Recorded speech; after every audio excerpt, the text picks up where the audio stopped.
여러분, 심청전 아시죠? 눈먼 아버지를 위해 공양미 300석에 몸을 판 효녀 심청. 인당수에 몸을 던져 용궁에 갔다가 왕비가 되어 돌아오고 그 덕에 아버지 신봉사가 눈을 뜨는 이야기 말입니다. 우리가 어릴 때부터 수도 없이 들어온 그 이야기. 효도와 희생. 그리고 권선징악의 대표적인 고전이지요. 그런데 말입니다. 오늘 저는 여러분께 한 가지를 먼저 물어보고 싶습니다. 혹시 이 내용이 진짜 심청전의 이야기라 생각하고 계신가요? 생각보다 많은 분들이 모르십니다. 진짜 심청전의 이야기는 우리가 알고 있는 내용하고는 많이 다르다는 걸 말입니다. 우리는 교육적인 차원에서라도 아이들에게는 여러분이 지금껏 알고 있던 내용대로 들려줘야겠지요.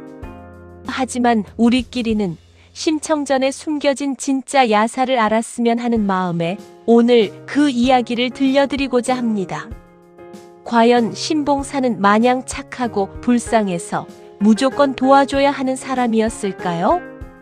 뺑덕어멈은 과연 신봉사에게 접근하여 온갖 재물을 갈취한 나쁜 여인이 맞나요? 뺑덕어멈에게는 아주 착한 아들 뺑덕이 있었고 그 뺑덕이 심청이를 짝사랑했으며 인당수에 심청이를 구하려고 뛰어들었던 일이 있었다는 것 아시나요? 자, 지금부터 여러분이 알던 심청전을 잠시 내려놓으십시오. 효도 이야기가 아닙니다. 무능력한 가장이 딸을 판 아버지의 이야기입니다. 뺑덕어멈은 왜 그렇게 나쁜 사람으로 평가받는지, 그리고 심청이를 짝사랑했던 뺑덕어멈이 아들 뺑덕이의 이야기도 함께 들려드리겠습니다. 때는 조선 후기 황주 도화동이라는 작은 마을이었습니다. 심학교. 마을 사람들이 신봉사라 부르는 그 남자가 살고 있었습니다. 심학규는 원래부터 눈이 멀었던 사람이 아니었습니다. 젊어서는 제법 글 공부를 했고 마을에서 그럭저럭 반듯한 집안 자제로 통했습니다. 그러나 글을 읽을 줄 안다는 것과 세상을 살아갈 줄 안다는 것은 전혀 다른 이야기였습니다. 심학규에게는 아내가 있었습니다. 곽씨 부인. 마을에서 손꼽히는 부지런하고 성실한 여인이었습니다. 새벽 달기 울기도 전에 일어나 우물에서 물을 길어오고 삭바느질을 하고 남의 집 밭일을 거들며 하루하루를 꾸렸습니다.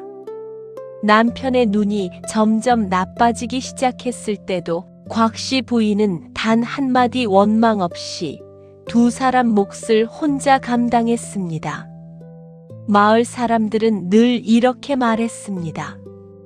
신봉사 저 사람은 마누라 복만큼은 하늘이 내렸다고. 저 부인 없었으면 진작에 굶어 죽었을 거라는 말도 빠지지 않았습니다. 심학규는 그 말을 들으면서도 달라지지 않았습니다. 아내가 살림을 꾸리면 자신은 마을 어귀에 나가 사람들과 어울리며 시간을 보내면 그만이었습니다. 눈이 보이지 않는 불편함은 있었지만 굶은 적은 없었고 추위에 떤 적도 없었습니다. 아내가 다 해결해 줬으니까요. 그러던 어느 해봄이었습니다. 곽씨 부인이 몸져 누웠습니다. 처음에는 피로가 쌓인 것이려니 했습니다. 며칠 쉬면 낫겠지 싶었습니다. 그러나 열이 내리지 않았고 며칠이 지나도 일어나지 못했습니다. 마을 의원이 다녀갔지만 고개를 저었습니다. 그해 여름 곽씨 부인은 갓난아기 하나를 세상에 내려놓고 눈을 감았습니다. 아이의 이름은 청이었습니다. 심청. 심학규는 아내의 손을 붙잡고 엉엉 울었습니다. 마을 사람들은 그 모습을 보며 함께 눈물을 흘렸습니다. 얼마나 안타까운 일이냐고, 저 눈먼 사람이 어떻게 살아가냐고. 그런데 장례가 끝나고 사흘이 지났을 때였습니다. 심학규가 갓난아기를 안고 마을 어귀에 나와 멀뚱히 앉아 있었습니다. 아내가 죽은 지 사흘. 갓난아기를 들고 나와 지나가는 안악들에게 묻고 있었습니다. 젖은 어디서 구하는지, 기저귀는 어떻게 가는 것인지를요. 마을 안악들은 황당하면서도 눈먼 사람이 어쩌겠냐 싶어 도와줬습니다. 그것이 시작이었습니다. 마을 안악들이 돌아가며 젖을 먹여줬습니다. 기저귀를 갈아줬습니다. 이유식을 만들어다 줬습니다. 아니, 정확히 말하면 마을이 심청을 키웠습니다. 심학규는 그 옆에 앉아만 있었습니다. 심청이 자라났습니다. 말을 배우고 걸음마를 하고 제 발로 우물가까지 걸어갈 수 있게 됐을 무렵부터 심청은 달라지기 시작했습니다. 아니, 달라진 것이 아니라 달라질 수밖에 없었습니다. 심학규는 여전히 달라지지 않았으니까요. 심청이 7살이 됐습니다. 그 작은 손으로 쌀을 씻었습니다. 아궁이에 불을 지폈습니다. 국을 끓였습니다. 밥상을 차려 아버지 앞에 놓았습니다.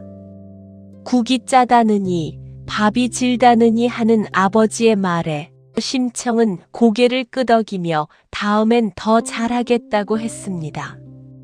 그 나이 또래 아이들은 어떻게 지내고 있었을까요? 들판을 뛰어다니고 냇가에서 물장구를 치고 엄마 치마폭에 매달려 낮잠을 자고 있었습니다. 심청에게 그런 시간은 없었습니다. 10살이 됐습니다. 남의 집 허드렛일을 시작했습니다. 빨래를 해주고 밭일을 거들고 삭바느질을 했습니다. 어린 손이 터서 겨울에는 피가 맺혔지만 내색하지 않았습니다. 그 품삯으로 쌀을 사고 나무를 사고 간장을 샀습니다. 마을 사람들은 심청이 지나갈 때마다 한숨을 섞어 말했습니다. 저 어린 것이 저 짐을 다 지고 있다고, 아버지가 뭘 해야지, 눈이 멀었다고 저 어린 딸한테 다 맡기면 되냐고. 그러나 심학규는 그런 말들에 아랑곳하지 않았습니다. 눈이 멀었으니 어쩔 수 없다는 것이 그의 변함없는 논리였습니다. 어쩔 수 없다.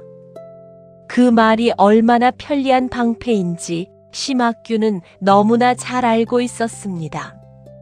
세월이 흘러 심청은 어느새 15살이 되었습니다.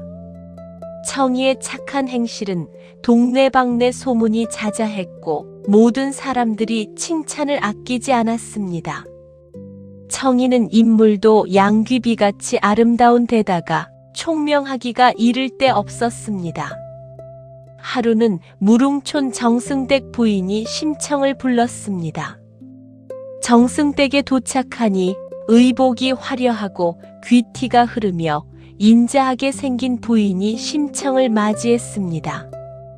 부인은 심청을 보자마자 수양딸이 되면 좋겠다고 말했습니다. 심청은 아버지를 생각하며 감사한 마음을 표하면서도 아버지를 모시고 살겠다고 정중히 거절했습니다. 정승댁 부인은 쉽게 물러서지 않았습니다. 수양딸이 되어도 아버지를 얼마든지 볼 수 있고 아버지가 먹고 살 길도 마련해 주겠다고 다시 한번 청했습니다. 그러나 심청은 마음이 흔들리지 않았습니다.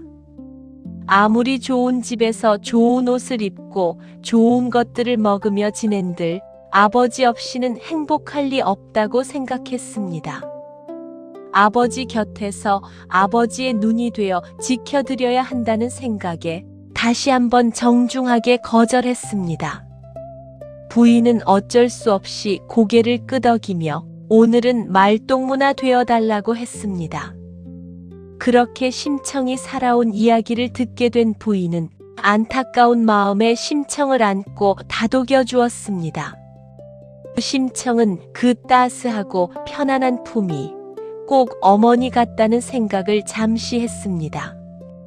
이런저런 이야기를 주고받느라 날이 저무는지도 몰랐습니다. 주위가 어두워진 후에야 아버지 생각에 급하게 정승댁을 나섰습니다. 어느 가을 저녁 하루 일을 마치고 집으로 돌아오는 길이었습니다. 저녁 노을이 붉게 물들어 있었습니다. 심청은 잠깐 발걸음을 멈추고 그 하늘을 바라봤습니다. 잠깐 아름답다고 느꼈습니다. 그러다 이런 생각이 스쳤습니다. 나는 언제까지 이렇게 사는 걸까?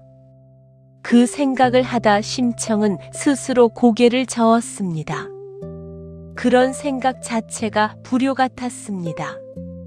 아버지가 눈이 멀었는데 내가 힘들다고 생각하면 되나? 꾹 눌렀습니다. 다시 걸었습니다. 집에 들어서자마자 배고프다는 아버지 목소리가 들렸습니다. 오늘 왜 이렇게 늦었냐는 타박도 함께였습니다. 심청은 죄송하다는 말과 함께 아직 손도 씻지 못한 채로 부엌으로 들어갔습니다. 그 무렵이었습니다. 심청이 일을 마치고 늦게 집에 돌아오던 어느 날 밤, 신봉사는 그 시간을 참지 못했습니다. 배가 고팠습니다. 딸이 왜 이렇게 안 오나 싶었습니다. 신봉사는 지팡이를 짚고 집을 나섰습니다. 딸을 마중이라도 나가볼 요량이었습니다. 그러나 앞이 보이지 않는 사람이 밤길을 나선다는 것 자체가 무리였습니다. 더듬더듬 걷다 보니 어느새 개울가였습니다. 외나무 다리 위였습니다. 발을 헛디뎠습니다. 철벅. 차가운 물속으로 빠졌습니다. 마침 그 길을 지나가던 스님이 있었습니다. 어둠 속에서 허우적거리는 신봉사를 발견하고 달려가 건져냈습니다. 물에 흠뻑 젖은 신봉사를 부축해 일으켜 세우며 상황을 살폈습니다. 스님은 눈먼 노인이 밤에 혼자 물에 빠졌다는 것이 안타까워 부처님께 지성으로 공양을 드리면 눈을 뜨실 수도 있다고 일러줬습니다. 공양미 300석을 몽운사에 시주하면 부처님께서 눈을 뜨게 해주실 것이라고 했습니다.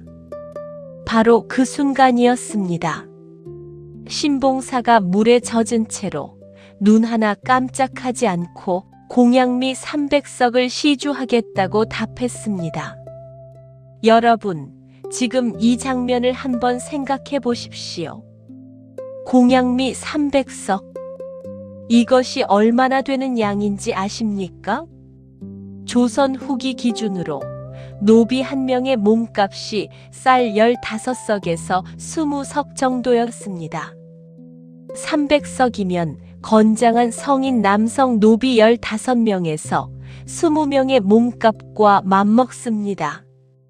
요즘 쌀값으로 환산해도 최소 1억 원 이상이나 되는 엄청난 금액이며 그 당시 물가 수준을 감안하면 실로 서민들 기준으로는 만질 수 없는 어마어마한 금액이라 할 수 있습니다. 그런데 신봉사의 형편이 어떠했습니까? 딸아이가 남의 집 허드렛 일을 해서 겨우 하루하루 풀칠하는 살림이었습니다. 쌀독에 항상 바닥이 보였고 찬거리도 변변치 않았습니다. 그 옷차림이며 집안 형편을 보면 300석은커녕 3석도 시주하기 어려운 처지였습니다. 그런데 300석을 시주하겠다고 덥석 약속을 했습니다. 스님도 어이가 없었는지 잠시 머뭇거렸습니다. 저 형편의 300석이라고? 빈말로 듣고 그냥 가야 하나 싶었습니다. 그러나 신봉사는 진지했습니다. 거듭 300석을 시주하겠다고 했습니다. 스님은 결국 합장을 하고 돌아섰습니다. 신봉사는 집으로 돌아왔습니다. 물에 젖은 옷이 바람에 차가웠습니다. 그리고 그날 밤 심청이 집에 돌아왔습니다. 빨래 바구니를 내려놓고 아버지 방문을 열다가 신봉사의 젖은 모습을 보고 깜짝 놀랐습니다. 어디 가셨냐는 심청의 물음에 신봉사는 천천히 오늘 있었던 일을 꺼냈습니다. 스님을 만났는데 공양미 300석을 시주하면 눈을 뜰 수 있다고 해서 시주하겠다고 약속했다는 것이었습니다. 방 안에 침묵이 흘렀습니다.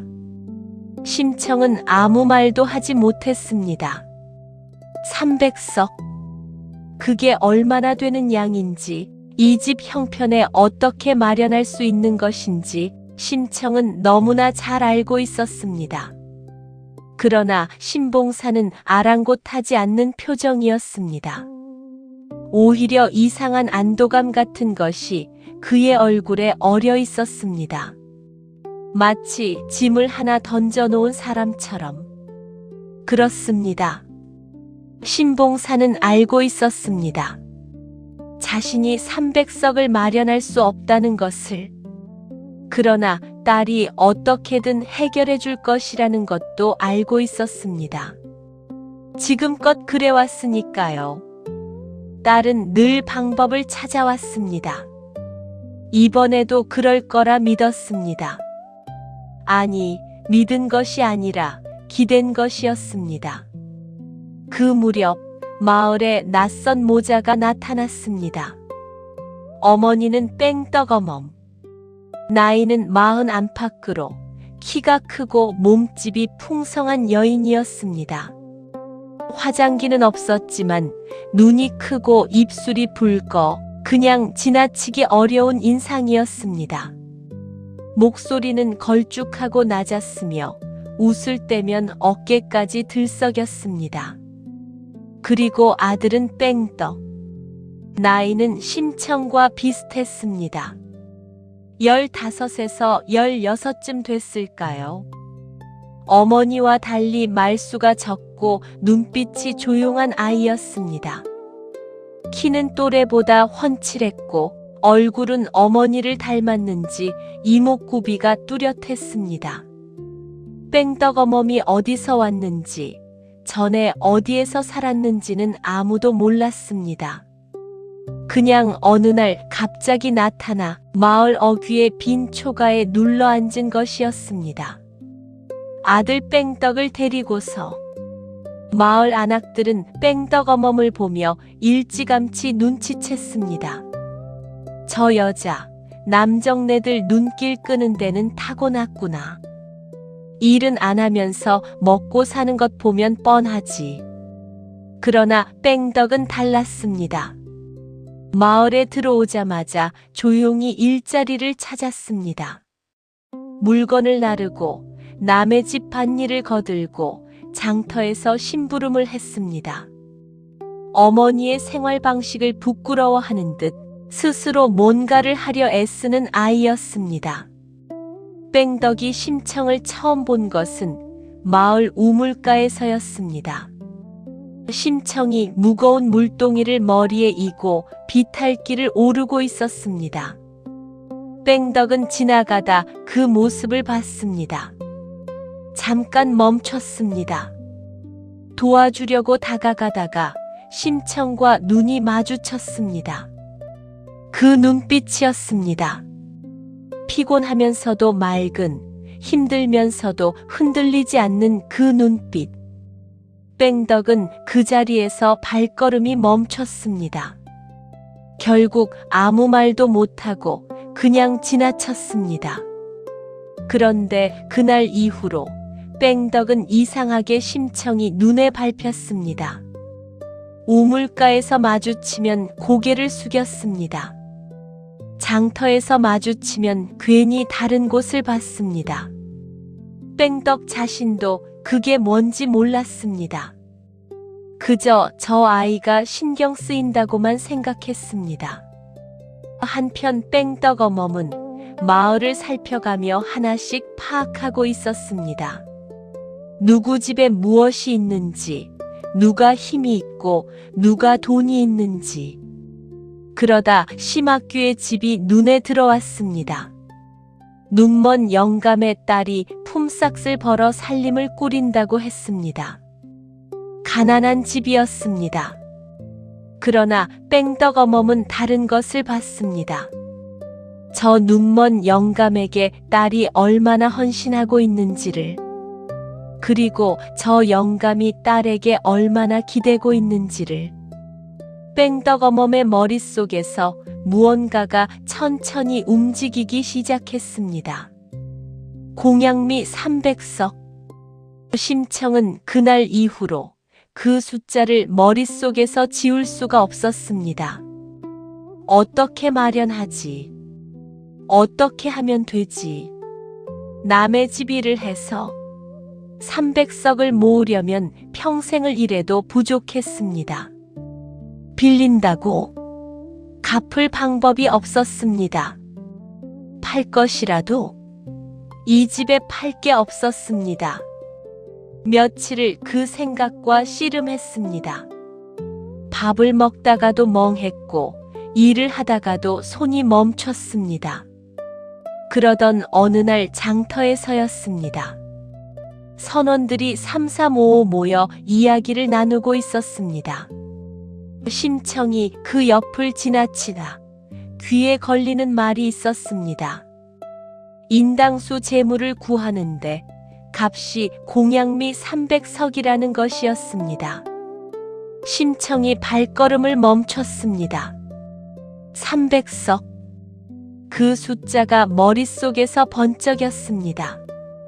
심청은 그 자리에 서서 한참을 움직이지 못했습니다. 심장이 빠르게 뛰었습니다. 손이 차가워졌습니다. 생각해 보십시오. 15살 아이가 그 자리에서 무슨 생각을 했을까요? 아버지 눈을 뜨게 해줄 수 있다는 생각, 그 하나가 머릿속을 가득 채웠을 겁니다. 심청은 집으로 돌아왔습니다. 아버지 방문 앞에 섰습니다. 잠시 눈을 감았습니다. 그리고 문을 열었습니다. 선원들이 인당수 재물을 구한다는 것을, 공양미 300석을 준다는 것을, 그리고 자신이 가겠다고 했다는 것을 아버지에게 차분하게 말했습니다. 방 안에 침묵이 내려앉았습니다. 심학규의 입이 열렸다 닫혔습니다. 그러면 안 된다는 말이 나왔지만 그 목소리에는 힘이 없었습니다. 펄쩍 뛰며 말리는 기색이 없었습니다. 딸의 손을 붙잡고 절대 보낼 수 없다고 울부짖는 아버지의 모습이 없었습니다. 여러분, 기억하십시오. 이 약속을 처음 한 사람이 누구였습니까? 심학규였습니다. 형편도 생각하지 않고 딸 처지도 생각하지 않고 스님 앞에서 덥석 300석을 시주하겠다고 먼저 약속한 사람이 심학규였습니다. 그리고 지금 딸이 목숨을 내놓겠다고 하는데 그는 힘없는 목소리로 안 된다는 말만 했습니다. 심청은 아버지가 눈을 뜨실 수 있다는 말을 조용히 남겼습니다. 심학규는 더 말하지 않았습니다. 고개를 숙였습니다. 그것으로 끝이었습니다. 마을에 소문이 퍼졌습니다. 심청이 인당수 제물로 팔린다는 소식이었습니다. 그 소문은 무릉촌 정승댁 부인의 귀에도 닿았습니다. 부인은 너무 놀라 즉시 심청을 불렀습니다. 그리고 자신이 공양미 300석을 마련해 줄 테니 그 약속을 물으라고 간곡히 말렸습니다. 심청을 살리고 싶은 마음에 재력이 있는 부인이 내놓을 수 있는 최선의 방법이었습니다. 그러나 심청은 고개를 저었습니다. 약속을 어기면 뱃사람들이 피해를 입을 것이고 자신의 정성이 하늘에 닿아야 아버지의 눈을 뜨게 할 수 있을 것 같아서 스스로 결정한 일이라고 했습니다. 정성 없이 얻어진 300석으로는 아버지의 눈을 뜨게 할 수 없다고 생각했습니다. 부인은 심청의 결심이 흔들리지 않는다는 것을 알았습니다. 눈물을 삼키며 심청의 손을 꼭 잡아줬습니다. 그리고 아무 말도 하지 못했습니다. 선원들이 공양미 300석을 가져와 심학규 집 마당에 쌓았습니다. 가마니가 마당을 가득 채웠습니다. 마을 사람들이 그것을 보며 말을 잃었습니다. 300석의 딸을 보냈다고 신봉사가 먼저 약속해놓고 딸이 나서게 둔 거라고 저마다 한마디씩 했습니다. 그 소문이 뺑덕의 귀에도 들어왔습니다. 장터에서 짐을 나르다가 옆 사람들이 수군거리는 것을 들었습니다. 처음에는 무슨 말인지 몰랐습니다. 그러나 심청이 제물로 팔렸다는 말뜻을 알아챈 순간 뺑덕은 들고 있던 짐을 그 자리에 내려놓고 뛰었습니다. 심청이 집으로 달려갔습니다. 대문 앞에서 발걸음을 멈췄습니다. 숨이 찼습니다. 마당 안을 들여다봤습니다. 공양미 가마니들이 쌓여 있었습니다. 그리고 심청이 마당 한쪽에 조용히 앉아 있었습니다. 무릎 위에 손을 얹고 눈을 내리깔고 아무 말도 하지 않은 채로 뺑덕은 그 모습을 보며 가슴 어딘가가 쿵 내려앉는 느낌을 받았습니다. 심청의 이름을 불렀습니다. 심청이 고개를 들었습니다. 뺑덕의 눈빛이 이미 모든 것을 알고 있다는 것을 심청도 알아챘습니다. 조용히 고개를 끄덕였습니다. 뺑덕은 왜 가야 하냐고 아버지가 약속한 건데 내가 왜 가야 하냐고 물었습니다. 목소리에 억울함이 묻어났습니다. 심청은 잠시 입술을 깨물었습니다. 그러다 아버지가 눈을 뜨실 수 있다는 말만 했습니다. 그 이상은 필요하지 않았습니다. 그 한마디가 심청의 전부였으니까요. 뺑덕은 아무것도 반박할 수 없었습니다. 가지 말라고 해야 하는데 그 말이 목에서 나오지 않았습니다. 그냥 서 있었습니다. 심청을 바라보며 심청이 천천히 일어나 뺑덕에게 한 가지를 부탁했습니다. 뺑덕의 어머니가 아버지 곁에 있어줄 것 같으니 잘 부탁한다는 말이었습니다. 그 말이 뺑덕의 마음에 걸렸습니다. 자신의 어머니가 심학규 곁에 있을 거라는 것, 그리고 그게 심청에게 어떤 의미인지. 그러나 그때는 그 말이 갖는 무게를 뺑덕은 아직 다 알지 못했습니다. 떠나는 날 새벽이었습니다. 심청은 마지막으로 부엌에 불을 지폈습니다. 쌀을 씻었습니다. 국을 끓였습니다. 아버지가 좋아하는 된장국이었습니다. 두부를 넣고 호박을 썰어 넣고 파를 넣었습니다. 국 냄새가 부엌을 가득 채웠습니다. 아버지 상을 차렸습니다. 마지막 밥상이었습니다. 국 한 그릇, 밥 한 그릇, 깍두기 한 조각. 신봉사 앞에 상을 놓으면서 심청은 손이 떨렸지만 내색하지 않았습니다. 신봉사가 수저를 들었습니다. 그러다 멈췄습니다. 오늘 꼭 가야 하느냐는 물음이 나왔습니다. 목소리가 떨렸습니다. 심청은 잠시 눈을 감았습니다. 그러다 아버지가 눈 뜨실 수 있다는 말을 조용히 건넸습니다. 신봉사는 더 말하지 않았습니다. 숟가락으로 국을 떴습니다.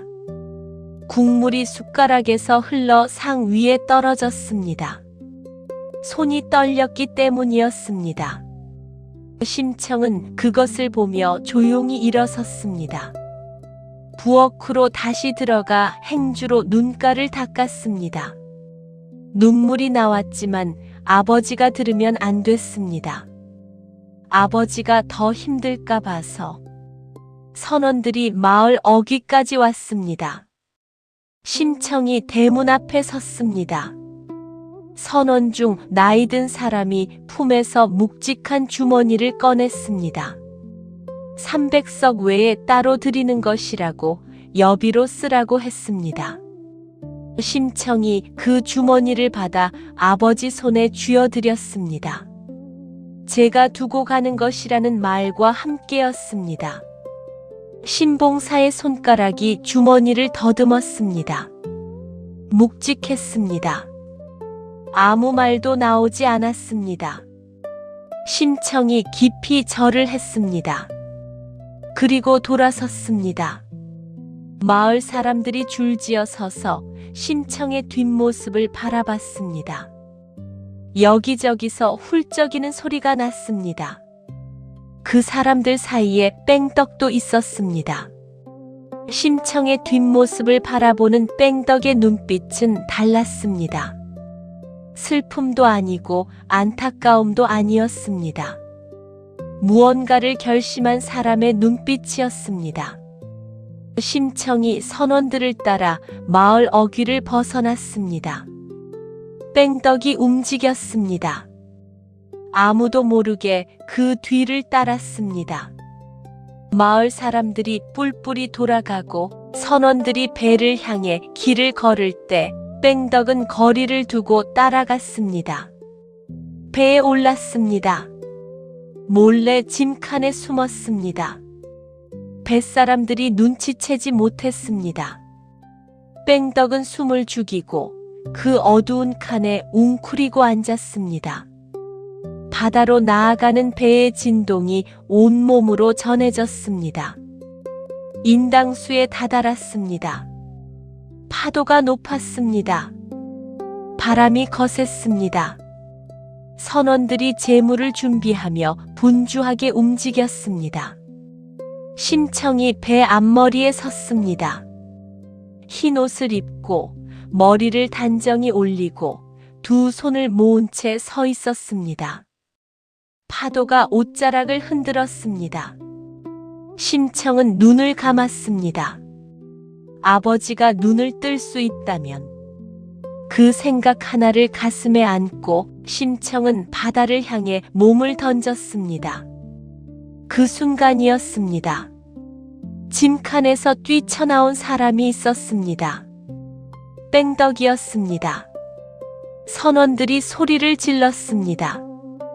저 아이가 어디서 나온 거냐고 잡으라고 소리들이 겹쳤습니다. 그러나 뺑덕은 이미 뛰어내리고 있었습니다. 차가운 바다였습니다. 물이 몸을 감쌌습니다. 차갑고 무거웠습니다. 눈을 뜨기도 어려웠습니다. 그러나 뺑덕은 수면 아래를 향해 헤엄쳤습니다. 심청이 떨어진 방향을 향해. 그런데 이상한 일이 벌어졌습니다. 물속에서 빛이 올라오고 있었습니다. 깊은 곳에서부터 희미하게, 그러다 점점 강하게. 뺑덕은 그 빛을 향해 손을 뻗었습니다. 손끝이 닿을 것 같았습니다. 그러나 닿지 않았습니다. 빛은 더 깊은 곳으로 사라졌습니다. 뺑덕의 몸이 한계에 다다랐습니다. 숨이 막혔습니다. 힘이 빠졌습니다. 선원들이 밧줄을 던져 뺑덕을 건져 올렸습니다. 뺑덕은 갑판 위에 쓰러져 물을 토했습니다. 숨이 거칠었습니다. 눈을 떠보니 수면은 잔잔해져 있었습니다. 심청의 모습은 어디에도 없었습니다. 선원들이 뺑덕 곁에 무릎을 꿇으며 왜 그랬냐고 죽을 뻔했다고 했습니다. 뺑덕은 아무 말도 하지 않았습니다. 그저 수면을 바라봤습니다. 심청이 사라진 그 자리를. 눈물이 났습니다. 닿지도 않았습니다. 너무나 가슴이 메어왔습니다. 심청이 떠난 그날 오후였습니다. 선원들의 발소리가 마을 어귀에서 사라지자마자 뺑덕 어멈이 심학규 집으로 들어왔습니다. 마당에 쌓인 공양미 가마니들을 둘러봤습니다. 300석. 가마니가 마당 한켠을 꽉 채우고 있었습니다. 뺑덕 어멈이 방 안의 심학규에게 이 쌀을 어떻게 할 것인지 물었습니다. 심학규는 절에 시주해야 한다고 했습니다. 공양미이니까. 그러나 뺑덕 어멈은 달랐습니다. 딸이 그걸 가져오려고 죽으러 간 것 아니냐고, 아버지 잘 살라고 간 것이지 쌀을 절에 갖다 주라고 간 것이냐고 했습니다. 그 말이 심학규의 어딘가를 건드렸습니다. 결국 고개를 끄덕이고 말았습니다. 그것이 시작이었습니다. 공양미 300석 중에서 절에 간 것은 10석도 채 되지 않았습니다. 나머지는 뺑덕 어멈이 장터 상인들에게 팔았습니다. 상당한 돈이 됐습니다. 또 선원들이 심청편에 따로 쥐어준 묵직한 돈주머니가 있었습니다. 심청이 마지막으로 아버지 손에 쥐어준 그것. 심학규가 장롱 깊숙이 넣어뒀습니다. 뺑덕 어멈은 어느 날 심학규가 낮잠을 자는 틈에 방 안을 뒤졌습니다. 이불 밑, 장롱 안 벽 틈. 그러다 장롱 깊숙한 곳에서 낡은 보자기에 쌓인 주머니를 찾아냈습니다. 열어보니 꽤 많은 돈이었습니다. 뺑덕 어멈은 그것을 품에 넣었습니다. 심청이 죽으러 가면서 아버지를 위해 남긴 돈이 뺑덕 어멈의 손으로 흘러들어갔습니다. 나중에 심학규가 그 돈이 없어진 것을 알아채고 물었을 때 뺑덕 어멈은 생활비가 모자라 썼으니 나중에 갚겠다고 태연하게 말했습니다. 심학규는 더 묻지 않았습니다. 따질 수도 없었습니다. 눈도 보이지 않고 뺑덕 어멈 없이는 밥 한 끼도 못 먹는 처지였으니까요. 공양미를 팔아 생긴 돈이 점점 줄어들었습니다. 그런데 이상한 일이 벌어졌습니다. 마을 사람들이 뺑덕 어멈을 보며 수군거리기 시작했습니다.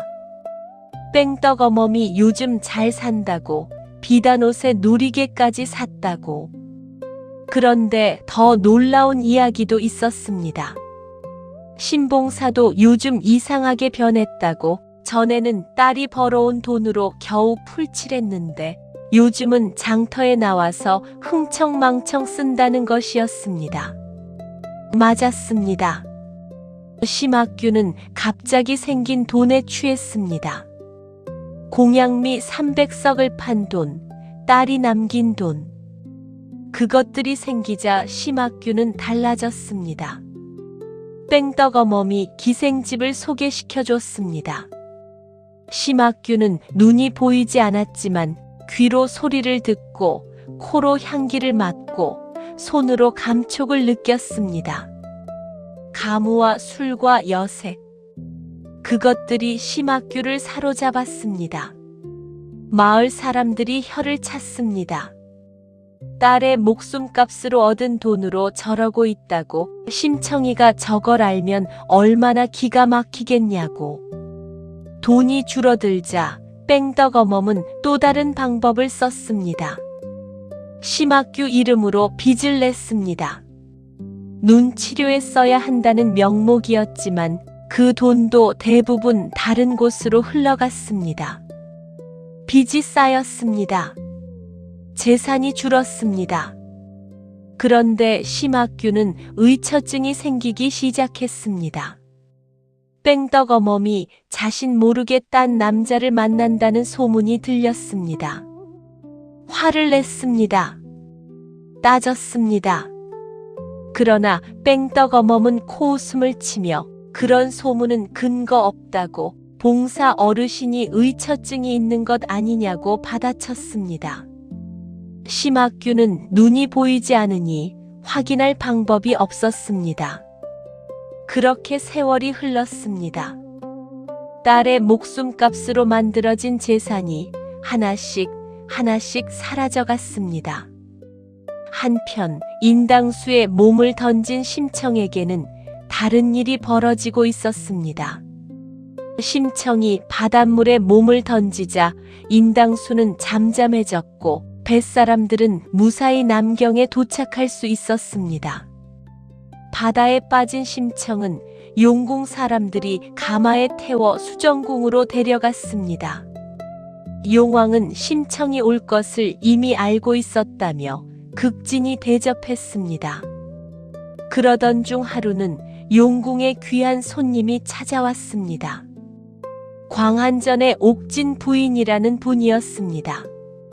그런데 그분은 다름 아닌 심청이를 낳고 이래 만에 세상을 떠난 심청의 어머니 곽씨였습니다. 어머니와 딸은 저 세상과 이 세상의 경계인 용궁에서 다시 만났습니다. 모녀는 서로를 부둥켜 안고 눈물을 흘렸습니다. 태어난 지 이래 만에 헤어진 어머니와 딸이 이렇게 기구한 인연으로 다시 만나게 된 것이었습니다. 꿈 같은 시간이었습니다. 그러나 며칠이 지나자 옥진 부인은 맡겨진 일이 있어 불가피하게 심청과 이별을 고해야 했습니다. 이제 막 되찾은 어머니와 또다시 헤어져야 하는 심청의 슬픔은 이루 말할 수 없었습니다. 심청이 어머니와 헤어지고 다시 눈물로 세월을 보내자 옥황상제는 용왕에게 명을 내렸습니다. 심청을 연꽃 봉오리 안에 곱게 모시고 시녀 둘이 보필하게 하여 인당수로 돌려보내라는 것이었습니다. 마침 남경으로 장사를 떠났던 뱃사람들은 큰 돈을 벌어 돌아오는 길에 인당수를 지나치며 심청 생각에 제사를 지냈고 그때 바다에서 커다란 연꽃 송이가 피어올랐습니다. 뱃사람들이 연꽃을 배에 실을지 말지 고민하고 있을 때 푸른 옷을 입은 신선이 나타나 이 꽃을 임금님께 진상하라고 일러줬습니다. 그렇게 연꽃은 수레에 실려 임금님께 바쳐졌습니다. 그 무렵 임금은 왕비를 잃고 깊은 슬픔에 빠져 있었습니다. 꽃을 좋아했던 임금은 아름다운 연꽃이 마음에 들어 날마다 가까이 두었습니다. 그러던 어느 날 잠이 든 임금에게 푸른 옷을 입은 신선이 학을 타고 내려와 중전마마를 잃은 임금에게 새로운 인연을 보내주었다는 말을 전했습니다. 임금은 연꽃 속에서 나온 아름다운 심청을 왕비로 봉했습니다. 심청이 왕비가 된 후로는 나라에 가뭄이나 홍수가 들지 않고 풍년이 지속되었습니다. 왕비가 된 심청에게는 늘 한 가지 마음에 걸리는 것이 있었습니다. 아버지였습니다. 그리고 또 하나, 뺑덕이었습니다. 인당수에서 바다를 향해 몸을 던지던 그 순간 물속에서 손을 뻗어오는 사람이 있었습니다. 심청은 보았습니다. 어렴풋이지만 분명히 보았습니다. 뺑덕이었습니다. 그 아이가 자신을 구하려 뛰어들었다는 것을, 그리고 왜 뛰어들었는지를 심청은 어렴풋이 알 것 같았습니다. 심청은 임금에게 청을 올렸습니다. 조선 팔도의 눈먼 이들을 위한 잔치를 열고 싶다고. 임금은 허락했습니다. 한편 뺑덕은 그 무렵 어디에 있었을까요? 인당수에서 건져 올려진 뺑덕은 선원들과 함께 육지로 돌아왔습니다. 그러나 황주 도화동으로 돌아가지 않았습니다. 심청이 없는 그 마을로 돌아가 어머니 옆에 있는 것이 싫었습니다.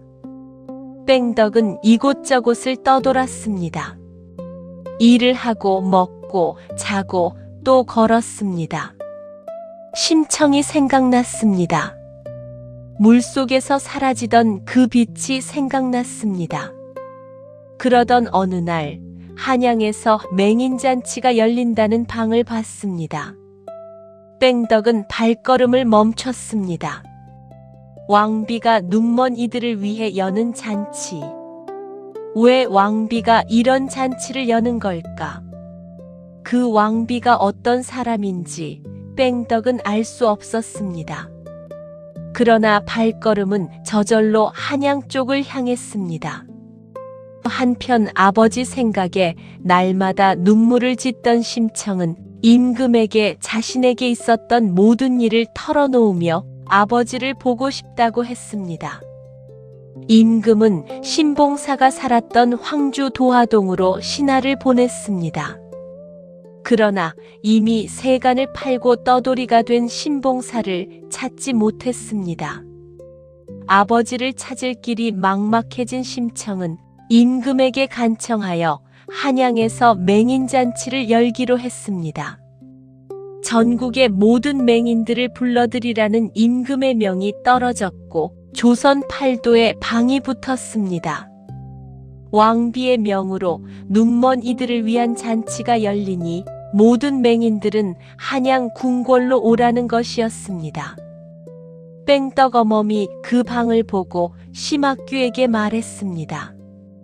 한양에서 맹인잔치를 연다며 가보는 것이 어떻겠냐고.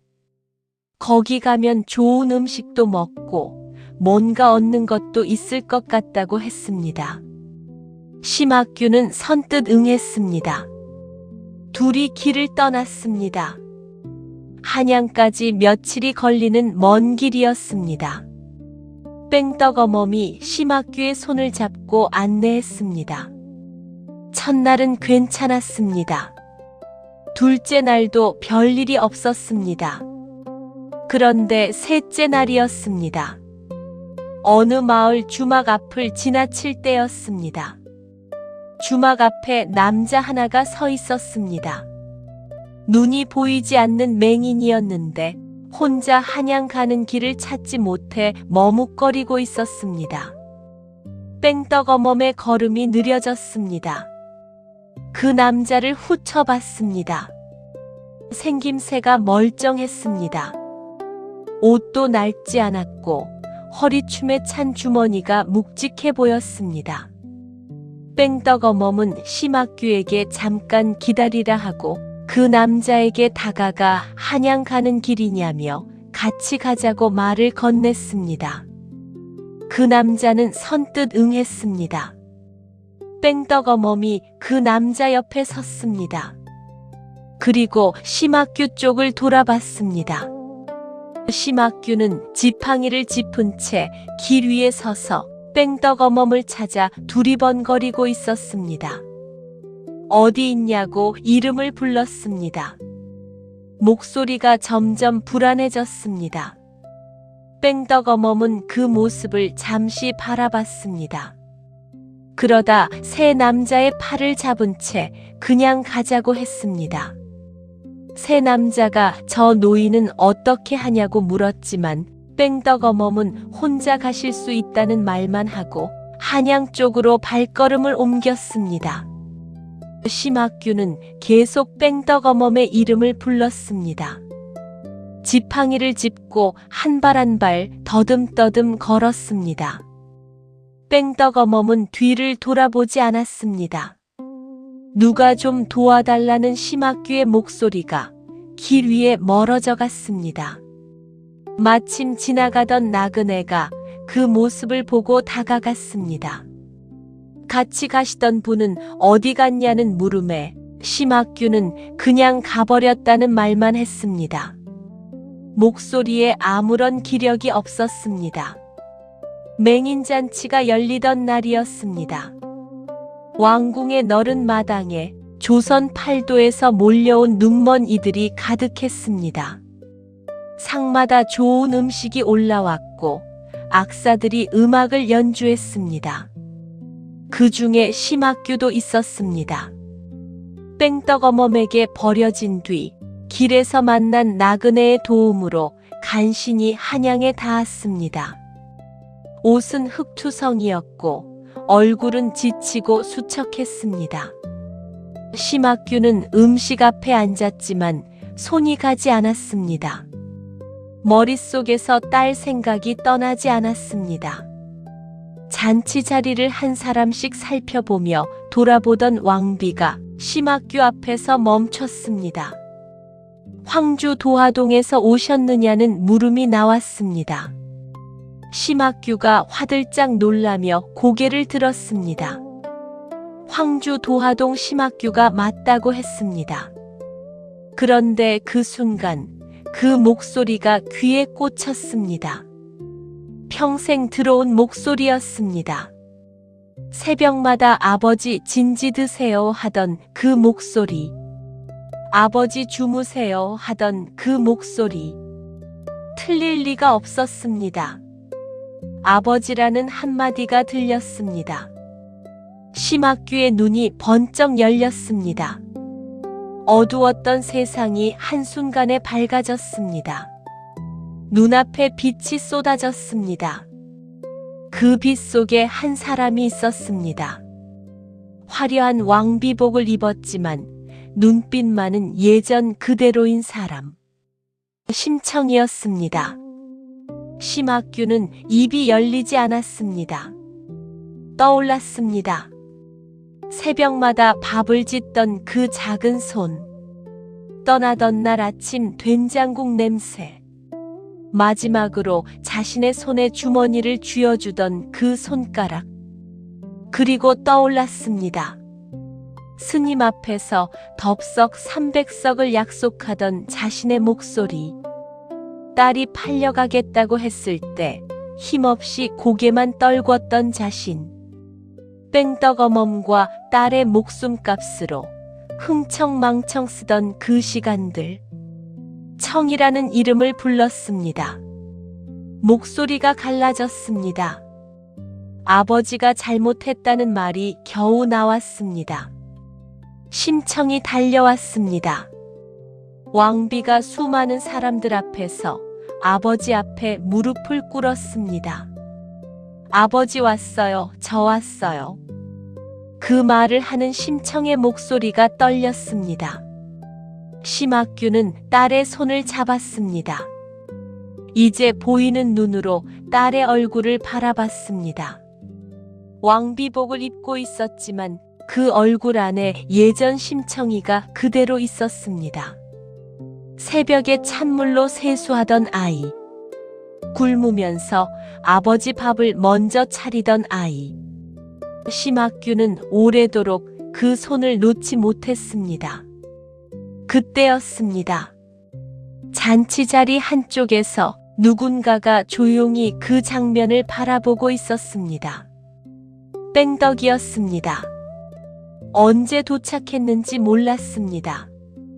잔치 자리 구석에 서서 아버지와 재회하는 심청을 바라보고 있었습니다. 아무 말도 하지 않았습니다. 그냥 보고 있었습니다. 그 눈빛 속에 무엇이 담겨 있는지는 아무도 알 수 없었습니다. 심청이 고개를 돌렸습니다. 그리고 뺑떡을 봤습니다. 둘의 눈이 마주쳤습니다. 한동안 아무 말도 없었습니다. 그러나 그 침묵 속에 이미 많은 것들이 오가고 있었습니다. 인당수에서의 일. 그 차가운 물 속에서 손을 뻗어왔던 그 순간. 그리고 지금 이 자리에 서로 살아서 마주하고 있다는 사실. 심청이 먼저 뺑떡에게 다가갔습니다. 인당수에서 내가 뛰어든 것을 알고 있었다고 살아있어서 다행이라고 했습니다. 뺑덕도 심청이 살아있어서 다행이라고 했습니다. 그 이상의 말은 필요하지 않았습니다. 뺑덕 어멈은 어떻게 됐을까요? 세 남자와 함께 한양에 도착한 뺑덕 어멈은 맹인잔치가 열린다는 소식을 듣고 슬쩍 따라 들어갔습니다. 그런데 잔치 자리에서 왕비와 심학규가 상봉하는 장면을 목격했습니다. 심청이가 왕비가 됐구나. 그리고 신봉사도 저기 있구나. 뺑덕 어멈은 슬쩍 뒤로 물러서려 했습니다. 이미 늦었습니다. 초대받지 않은 수상한 여인이라는 것이 금세 알려졌습니다. 끌려 나왔습니다. 심청 앞에 무릎을 꿇려졌습니다. 증언들이 이어졌습니다. 공양미를 팔아 탕진한 것, 심청이 남긴 돈주머니를 빼돌린 것, 빚을 내어 없앤 것, 길 위에서 심학규를 버린 것. 뺑덕 어멈은 고개를 숙인 채 아무 말도 하지 못했습니다. 판결이 내려졌습니다. 뺑덕 어멈은 가혹한 처벌을 받을 운명이었습니다. 그러나 왕비 심청은 한 가지를 생각했습니다. 눈앞이 보이지 않는 아버지 곁에서 그래도 밥을 지어주고 길을 안내해준 것만은 사실이었습니다. 심청은 그 점을 헤아려 가혹한 처벌 대신 변방으로 쫓겨나 다시는 돌아오지 못하는 처벌을 내리도록 했습니다. 끌려가는 뺑덕 어멈의 뒷모습을 심학규가 눈으로 바라봤습니다. 뒤이어 뺑덕도 그 뒷모습을 바라봤습니다. 어머니였습니다. 못된 짓을 많이 한 어머니였지만 그래도 어머니였습니다. 뺑덕은 오래도록 그 자리에 서 있었습니다. 심청이 뺑덕 곁으로 왔습니다. 미안하다고 했습니다. 뺑덕의 어머니 일에 대해서였습니다. 뺑덕은 잠시 말이 없었습니다. 그러다 어머니가 한 일은 어머니가 받아야 할 벌이라고 자신은 괜찮다고 했습니다. 그 목소리에는 원망도 없었고 억울함도 없었습니다. 다만 오래 생각한 사람만이 가질 수 있는 조용한 무게가 있었습니다. 심청이 인당수에서 왜 뛰어들었냐고 물었습니다. 뺑덕은 잠깐 눈을 피했습니다. 그러다 살아있어야 할 것 같아서 뛰어들었다고 그 한마디만 했습니다. 더 설명하지 않아도 심청은 알 것 같았습니다. 그 말 안에 담긴 것이 무엇인지를. 심청은 아무 말도 하지 않았습니다. 그냥 뺑덕 옆에 서 있었습니다. 잠시 동안 심청전이 끝났습니다. 그러나 이 이야기는 그냥 옛날 이야기가 아닙니다. 신봉사 심학규는 무엇을 잘못했습니까? 능력도 전혀 없는 상황인데도 오로지 자기만을 생각하며 말도 되지 않는 엄청난 재물을 공양해서 자기의 눈을 뜨고자 하는 욕심 많은 사람이었습니다. 그리고 그 피해는 고스란히 딸인 청이에게 전가되었습니다. 딸이 자기 때문에 목숨을 내놓겠다는데도 말리기는커녕 힘없이 고개만 떨궜습니다. 더욱 어처구니 없었던 것은 차라리 딸의 목숨과 바꾼 재물을 약속대로 공양을 바쳐 눈을 고치는데 사용했어야 했는데 그마저도 하지 않고 그저 흥청망청 써버렸습니다. 그러고도 뻔뻔하게 맹인잔치에 나타났습니다. 뉘우쳤습니다. 눈물을 흘렸습니다. 잘못했다고 했습니다. 그것으로 충분한가요? 그것으로 용서가 되는 것인가요? 뺑덕 어멈은 나쁜 여자였습니다. 남의 것을 빼앗고 사람을 이용하고 필요 없어지면 버렸습니다. 벌을 받았습니다. 마땅한 일이었습니다. 그런데 뺑덕은요. 어머니를 따라 마을에 들어와 조용히 일하고 심청을 마음속으로 따르다가 심청이 죽으러 간다는 소식에 몰래 배에 올라 바다에 뛰어든 그 소녀는요. 세상이 그 아이에게 뭘 해줬습니까? 효도 이야기라고 배웠습니다.